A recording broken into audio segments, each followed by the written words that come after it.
আজকে আমি দুটি গুরুত্বপূর্ণ বাক্য লিখেছি।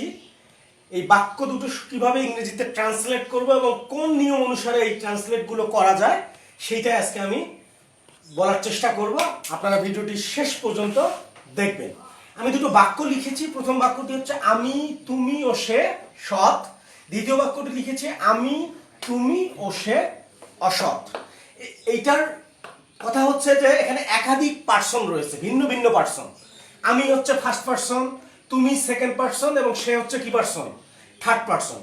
অর্থাৎ একাধিক পার্সন বা ভিন্ন পার্সন যদি এন দ্বারা যুক্ত থাকে, সেই বাক্যগুলোকে যখন আমরা কি করি, মানে বাক্যগুলো করা হয় যখন, তখন ভার্বটা নিঃসন্দেহে প্লুরাল হবে। কেননা আমি, তুমি এবং সে একাধিক ভিন্ন পার্সন, সে কারণে ভার্বটা নিঃসন্দেহে কি হবে, প্লুরাল হবে।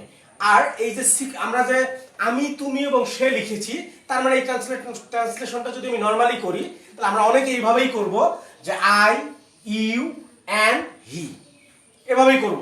কিন্তু আই, ইউ অ্যান্ড হি যদি আমরা করি, তাহলে এই ট্রান্সলেশনটা হবে না। আবার আমি, তুমি এবং সে, এটার ক্ষেত্রে আমি লিখবো আই, প্রথমে আই, তারপর ইউ অ্যান্ড হি। যদি এইভাবে লিখি, তাহলে এই বাক্য দুটো ট্রান্সলেশন হবে না। সেক্ষেত্রে আমরা কি করব, যে এটার এই পার্সনগুলো বসানোর একটা নিয়ম রয়েছে। পার্সনগুলো বসানোর একটা নিয়ম রয়েছে। সেই পার্সনগুলো আমরা কিভাবে বসাবো আসলে সেটাই আজকে আমরা দেখছি। তাহলে আমি, তুমি ও সে সৎ বাক্যটির কি সেন্স তৈরি করে? বাক্যটির সেন্স হচ্ছে পজিটিভ সেন্স, অর্থাৎ এই বাক্যটি ভালো কিছু বোঝাচ্ছে। মনে রাখতে হবে, যদি এরকম ভিন্ন একাধিক পার্সন দ্বারা পার্সন যুক্ত বাক্য যদি হয়, একাধিক ভিন্ন পার্সন যুক্ত যদি বাক্য হয়, সেক্ষেত্রে ওই বাক্যটার সেন্স যদি পজিটিভ হয়, অর্থাৎ ভালো বুঝায়, সেক্ষেত্রে এর নিয়ম হচ্ছে প্রথমে আমাকে সেকেন্ড পার্সন লিখতে হবে। সেকেন্ড পার্সন মানে কি, তুমি লিখতে হবে। তার মানে প্রথমে আমি ইউ লিখবো, তারপরে কি সেকেন্ড পার্সনের পরে লিখতে হবে থার্ড পার্সন, তারপরে আমি কি লিখবো, হি লিখবো, সে থার্ড পার্সন। তাহলে ইউ লিখলাম, হি লিখলাম, এখন কি লিখবো, অ্যান্ড, তাহলে আই লিখবো। এখন আমরা অনেকেই এই জায়গায় ভুল করে থাকি যে আই আছে, অ্যান্ড এর পরে আই এর সাথে অ্যাম বসায় দেই, কিন্তু বিষয়টা বসানো যাবে না। কারণ ইউ, হি অ্যান্ড হি তিনটা মিলে কি প্লুরাল সাবজেক্ট হয়েছে। সাবজেক্ট প্লুরাল হলে ভার্ব কি হয়, ভার্বও প্লুরাল হয়ে যায়। তার মানে কি you, he and I are honest. আমি আবার বলছি যে যদি ভিন্ন পার্সন যুক্ত বাক্য হয় এবং সেটা যদি পজিটিভ সেন্স তৈরি করে, অর্থাৎ ভালো কিছু বুঝায়, সেক্ষেত্রে প্রথমে হচ্ছে কি সেকেন্ড পার্সন, তারপরে হচ্ছে থার্ড পার্সন এবং তারপরেও কি লিখতে হবে, ফার্স্ট পার্সন। লিখলে এই ট্রান্সলেশনের পার্সনের যে ধারাবাহিকতা সেটা কি থাকবে, বজায় থাকবে এবং বাক্যটি রাইট হবে। তাহলে আমরা আমি, তুমি, সে এটা যখন ট্রান্সলেট করব, তখন আমাকে প্রথমে কি লিখতে হবে, সেকেন্ড পার্সন, তারপরে লিখতে হবে থার্ড পার্সন এবং শেষে লিখতে হবে ফার্স্ট পার্সন। এখন পরের বাক্যটির দিকে আসি একটু আমরা। পরে আমি আর একটা বাক্য লিখেছি, সেটা হচ্ছে যে আমি, তুমি ও সে অসৎ। অসৎ বলতে এই বাক্যটি কি মন্দ সেন্স তৈরি করছে, তার মানে মন্দ কাজ করা বোঝাচ্ছে। যদি এরকম ভিন্ন পার্সন যুক্ত বাক্য হয় এবং সেটা যদি কি মন্দ কাজ এরকম যদি কোনো কিছু বোঝায়, সেক্ষেত্রে বাক্যটার সিকোয়েন্সটা কিভাবে হবে, সেক্ষেত্রে হবে প্রথমে লিখতে হবে ফার্স্ট পার্সন, তার মানে কি আমি, প্রথমে লিখতে হবে আই, তারপর হচ্ছে কোন পার্সন, সেকেন্ড পার্সন, মানে হচ্ছে কি ইউ, অ্যান্ড শেষে হচ্ছে কি person, third person. I, you and he are dishonest.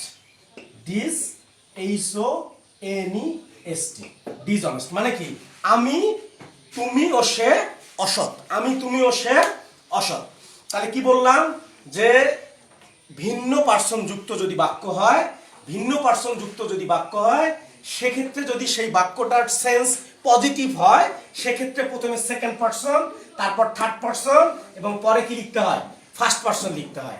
এবং যদি ওই ভিন্ন পার্সন যুক্ত বাক্য, একাধিক ভিন্ন পার্সন যুক্ত বাক্য যদি হয় এবং সেটা যদি মন্দ কাজ, অর্থাৎ খারাপ কাজ এরকম সেন্স তৈরি করে, সেক্ষেত্রে প্রথমে ফার্স্ট পার্সন, তারপরে সেকেন্ড পার্সন এবং শেষে কি বসে, থার্ড পার্সন বসে। তার মানে কি প্রথমে হবে কি, এটাকে আমরা এইভাবে বলতে পারি যে আমরা যদি বলি যে যেটা ভালো কাজ বুঝাবে, সেক্ষেত্রে আমরা 231 অর্থাৎ 231 অর্থাৎ 231 এর নিয়ম অনুসারে যদি করি, তার মানে 231 মানে কি, টু বলতে সেকেন্ড পার্সন, হি বলতে হচ্ছে কি থার্ড পার্সন, অর্থাৎ 3 বলতে হচ্ছে থার্ড পারসন এবং কি 1 বলতে হচ্ছে কি ফার্স্ট পারসন। আবার দ্বিতীয় বাক্যের ক্ষেত্রে এটা হচ্ছে, তাহলে যেটা ভালো কাজ বুঝাবে সেক্ষেত্রে 231 এবং যেটা মন্দ কাজ বুঝাবে সেক্ষেত্রে হচ্ছে কি 123। অর্থাৎ প্রথমে লিখতে হবে ফার্স্ট পারসন।